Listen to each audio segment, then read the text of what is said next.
इस वीडियो में मैं आपका तारुफ एक्सपोनेंशियल फंक्शन से करवाना चाहूंगा और ये बताना चाहूंगा कि ये फंक्शन कितनी तेजी के साथ बढ़ता है।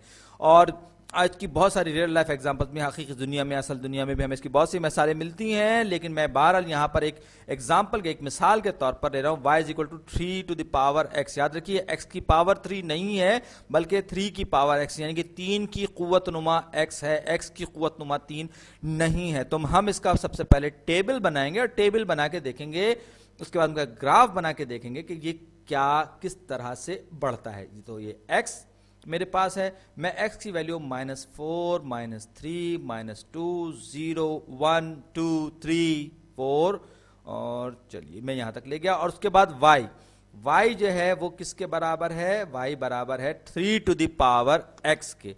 तो y जो है वो -4 की सूरत 3 टू द पावर -4, इसका मतलब 1/3 टू द पावर 4। तो 3 तिया 9 तिया 27 तिया 81, ये हो जाएगा 1/81, 1/81। तो इसी तरीके से -3 अगर होगा तो 3 टू द पावर -3। y जो है मैं अलग कलर इस्तेमाल करूं क्योंकि दूसरा रंग मुझे कुछ मुश्किल लग रहा है कि आप पढ़ेंगे। तो 3 टू द पावर -3 का मतलब 1/3 टू द पावर 3, ये हो जाएगा 1/27।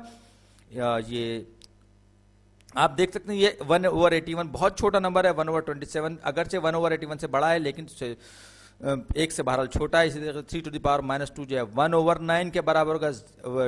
y to the power 0, 3 to the power 0 जो है ये जो है हो जाएगा 1, क्योंकि 0 किसी भी चीज की पावर 0 तो 1 होता है। 1 का मतलब क्या है? 3 टू द पावर 1, ये 3 के बराबर हो जाएगा। 2 का मतलब क्या हुआ? y is equal to 3 to the power x है, तो इसका मतलब क्या हुआ? ये हो जाएगा 9 स्क्वायर हो जाएगा, ये 27 हो जाएगा, 3 टू द पावर 3, फिर 3 टू द पावर 4। इसी तरह 5 की बात करूं तो 243 हो जाएगा। तो अब अगर मैं इसको ग्राफ करने जाऊं, इसको बनाना चाहूं, तो ये मेरा x एक्सिस है जिस पर कि मैं x वैल्यूज रखूंगा और y एक्सिस इसका कुछ यूं होगा जिस पर के मैं इस फंक्शन की वैल्यूज जो है वो रखूंगा x के मुख्तलिफ वैल्यूज के करस्पॉन्डिंग, और मैं इसको 5-5 के इंक्रीमेंट्स के हिसाब से बनाऊंगा। बल्कि मैं एक काम ये करता हूं कि मैं इस ग्राफ को थोड़ा सा सीधा करके बना लूं, तो ये जो 5, 10, 15, बल्कि मेरा ख्याल है कि मुझे क्योंकि 81 तक जाना है तो इसको मैं थोड़ा सा अलग करके बना लूं। ये मैंने नीचे कर लिया ताकि मुझे इधर दाएं सीधे हाथ की तरफ और ऊपर की तरफ कुछ जगह मिल जाए। तो ये जो है आप, क्योंकि 3 जो है वो बेस है, तो ये मुझे चलिए मुनासिब हो गया। तो ये हो जाएगा 1, 2, 10, 20, 30, 40, 50, 60, 70, 80, ये 80 हो गया, ये 10 हो गया, ये 30 हो गया। अब आगे आप समझ सकते हैं कि मैं किस तरह से इनको मार्क्स को लगाया। इसी तरीके से ये -5, ये +5, बल्कि नहीं, मेरा ख्याल ये कि मैं थोड़ा सा इसको फैला दूं, तो ये हो जाएगा -1, -2, -3 और ये हो जाएगा -4। मैं ग्राफ पर माइनस और +4 तक रख, तो 1, 2, 3, 4, ये मैंने -4 से लेकर 4 तक रख लिए x की वैल्यूज।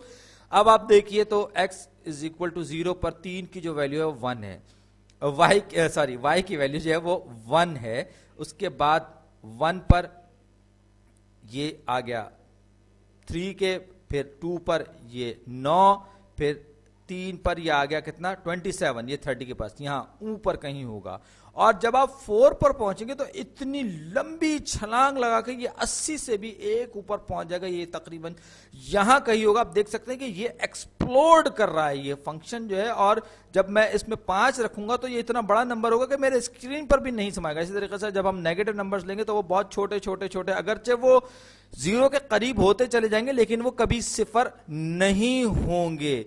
तो कहने का जो मतलब है वो ये है कि ये जो -1000 और ये जो हम छोटी से छोटी वैल्यूज लेते चले जाएंगे तो वो अप्रोचिंग टू 0 के करीब होती जाएंगी लेकिन कभी 0 नहीं होंगी। तो ये जो है ये तो इस तरह से होगा बिल्कुल करीब, और जब ये इसको क्रॉस करेगा और ये इसको क्रॉस करते एकदम से बैम धमाका होगा और ये फंक्शन एक्सप्लोड करेगा और बहुत तेजी से ऊपर की तरफ इसके न सिर्फ ये कि बढ़ेगा बल्कि इसके बढ़ने की रफ्तार भी बढ़ती जाएगी और ये बड़ा ड्रामाई अंदाज में बड़ी तेजी के साथ बढ़ेगा और इसी चीज को हम एक्सपोनेंशियल ग्रोथ कहते हैं, क्योंकि एक्सपोनेंशियल फंक्शंस जो हैं वो बहुत तेजी के साथ आपस में बढ़ते हैं। अगर y is equal to x to the power x होता तो ये और ज्यादा तेजी से बढ़ता। बहरहाल ये है कि ये भी अच्छी खासी रफ्तार से बढ़ने वाला एक फंक्शन है और थोड़ा सा मैंने यहां पर आपको बताया एक्सपोनेंशियल फंक्शन के बारे में। अब फर्ज कीजिए कि हम चेन लेटर्स की बात करते हैं कि एक बंदा है वो पहले हफ्ते में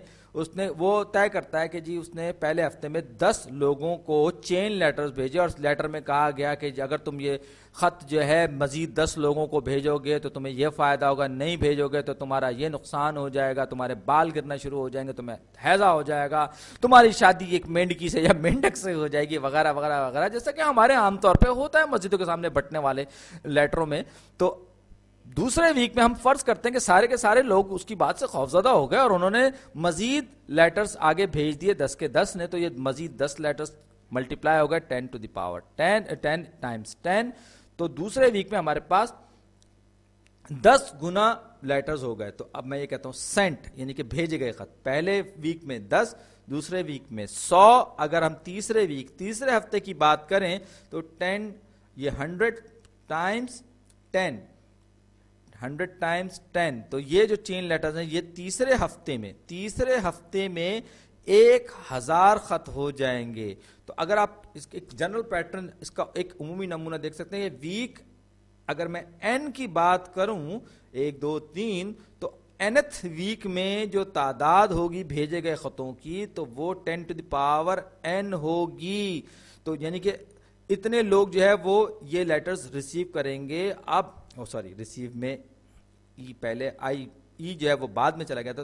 तो 10 टू द पावर n लोग जो है वो उन खतों को वसूल करेंगे। तो 6 हफ्तों के बाद छठे हफ्ते में क्या होगा, छठे हफ्ते में जो लोग लेटर्स वसूल करेंगे यानी भेजे जाएंगे तो 10 टू द पावर 6 यानी कि 10 लाख 1 मिलियन लोग ये खत वसूल कर रहे होंगे। सातवें में 1 करोड़, 8वें में 10 करोड़, 9वें में 1 अरब और 10वें तक के तो नौबत ही नहीं आएगी। और ये बहुत अच्छी बात है कि लोग ऐसे खतूत पर ध्यान नहीं देते और अक्सर जो है वो इन खतूत को उठा के रद्दी की टोकरी में फेंक देते हैं, वरना शायद खतूत बढ़ जाते, इंसानों के लिए कोई जगह ना बचती। बहरहाल ये एक तारुफ था एक्सपोनेंशियल फंक्शन।